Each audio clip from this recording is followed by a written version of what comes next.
Well, hello everybody. I was going to show you the phase 2 of the farm improvement project. Hopefully you guys seen the first video of I kind of was just showed you the dirt work and all the things that we was doing to prepare to pour some concrete here in front of the barn, but turned out really good. So I'm going to flip the camera around and just give you guys a quick update. So here is the concrete pad. Had a guy come and help me pour it. Turned out super good. Something interesting that I didn't really think about is my hitching rail feels a little low right now. I mean, I think it'll be fine for saddling horses and such, but I didn't honestly think about that, but it just feels a little bit low. But show you how the drain turned out. We'll have a good laugh together over the drain. So see how low the drain is? Hopefully you guys can tell. So my son's a plumbing contractor, and as I was doing this, he goes, "Now Dad, make sure you set that grade or that drain 2 inches below grade." I said, "Okay." And I put it 2 inches below dirt grade. That's a long ways below finished concrete grade. So that's why we got the big baits in there, but the concrete guy did a great job. I don't think it'll be a bad thing at the end of the day. I think I can just shovel snow and pile it on top of that drain and it'll drain in there just fine. But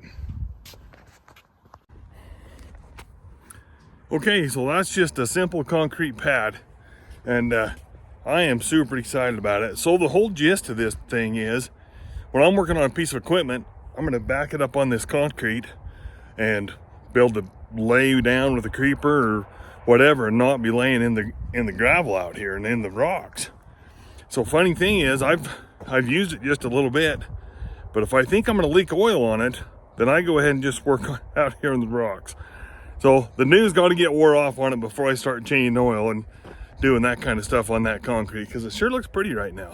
So the next project is I'm going to use a Rotomill asphalt. So if you guys aren't familiar with that, when they redo a road, they grind off. They used to and I'm not an expert, so if you guys know more about it than I do, please comment. But it seemed like back in the 70s and 80s and even into the 90s, when they had a road that was getting rough and potholes and whatever, they would just put another layer of asphalt over the top of it. Well, in today's world, they grind off, say there's 6 inches of asphalt, they'll grind off 3 inches of it and then lay new asphalt. And what they do with that, I call it Rotomill. There might be other names for it, but they mix that with the new asphalt, but they don't mix it. So what it boils down to is, if they have a big road job, they're going to end up with a big pile of this Rotomill stuff.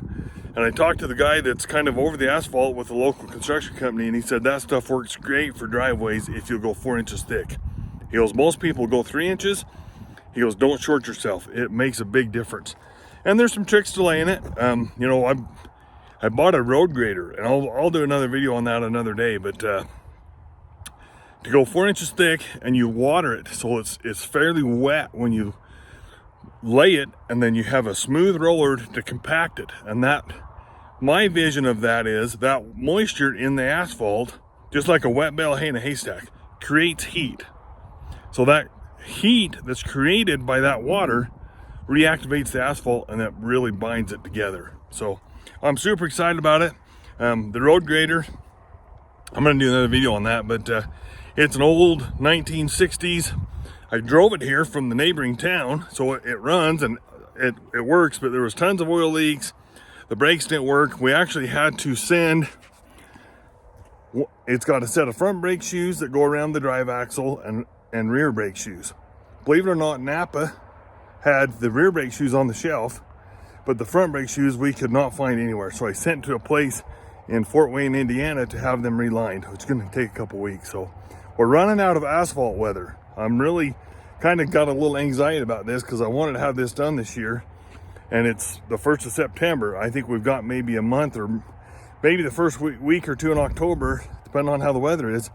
Then I don't think that asphalt works if you lay it when it's too cold. So anyway, that's the barn update, the barn, farmyard, whatever you want to say, update with the concrete and hopefully soon to be asphalt. So thanks for watching, everybody. Please subscribe.